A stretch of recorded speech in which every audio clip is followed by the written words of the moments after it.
What's up, ladies and gentlemen, boys and girls? Your boy the Dread Man is back, here to give you guys my Venom movie review. Better late than never, right? Like I said, I realize I'm like a week or two late on this, so now I can talk about this with the spoilers and not feel bad about it. But if you have not seen the movie yet and would like to, you've been warned.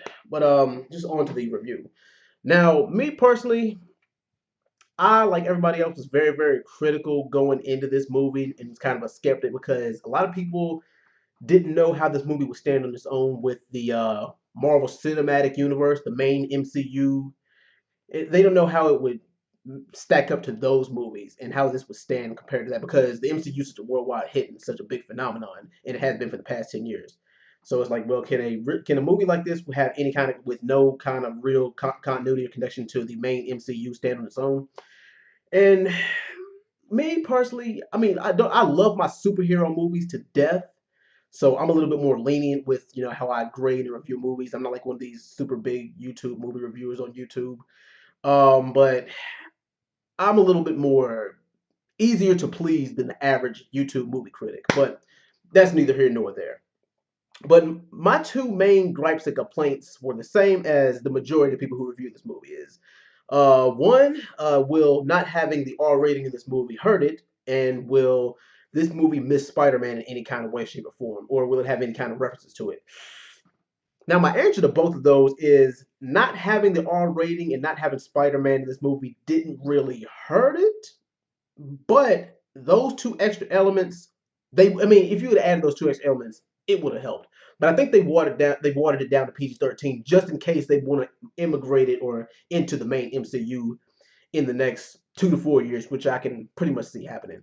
But just the main plot of the movie is Eddie Brock, who's a investigative reporter slash journalist, moves all the way from New York to San Francisco, California, to continue to pursue his journalism career until he sticks his nose where it doesn't belong with the lead story about a crooked company.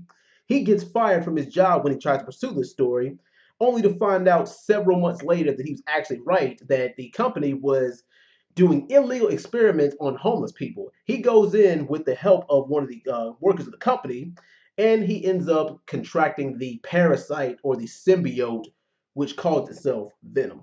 That's pretty much the whole plot of the movie. And me personally, like I said, I liked it. There's a couple of gripes and complaints, but overall, this movie did what it's supposed to do for me.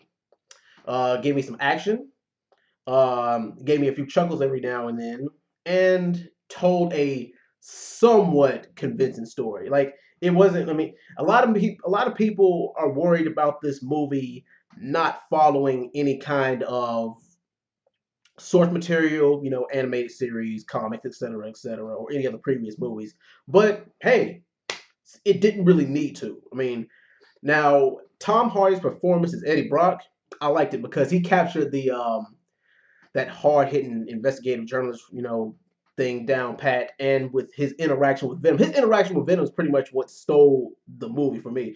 It seems like when you have Tom Hardy and his as Eddie Brock, and you have the voice in his head Venom, it's like all the other characters in the movie don't really matter. Now the villain in the movie, Drake, he's bland, boring. He's like one of those corporate, you got like those cookie cutter corporate, head bosses, like Darren Cross from the who was Wasp. I mean not Wasp, who was Yellow Jacket from the Ant-Man movies. He's like one of those, you know, generic bosses, one of those generic villains who own a company. Ha ha ha! I'm evil. I don't care what I step on or who I step on to get what I want because I'm the bad guy. Those are the kind of villains that really don't sell or make a movie great. Because now everybody's on this whole Killmonger Thanos, movie villain kind of character where the villain kind of has to be sympathetic and have a motivation for what he's doing besides just being evil. But I mean, aside from those things, like Tom Hardy's performance as Eddie Brock in Venom, he did amazing as that, and I can't wait to see him in the sequel. But just a quick wrap up. I will give the story of this movie. I'll give it a 6 out of 10. The story is really not that compelling, but it is simple, short, sweet, and to the point as far as the story. Action, I will give the action an 8 out of 10. Comedy, I'll give it a 7 out of 10. Special effects, I'll give that maybe a 7.5 out of 10. Overall, I will give Venom a solid 7 out of 10. Not a amazing movie, but it did good enough to capture your attention. And it, while this movie isn't, while this movie is getting mixed reviews, average to mixed reviews, it's gonna do well enough financially to get that sequel or sequels. And yes, just a spoiler alert. The post-credit scene teases Cletus Cassidy slash Carnage because, as you see in the movie, Venom is not the only symbiote that lands on Earth. I think there's let's see, Riot, the female symbiote, Anti Venom. I think you see him, and the symbiote that infects Drake. But yeah, that's pretty much it. Guys, what do you think of Venom? If you've seen it, like, comment, subscribe. I'll be back with another movie review soon and more videos. Thank you for watching, and I'll see you next time. Peace out.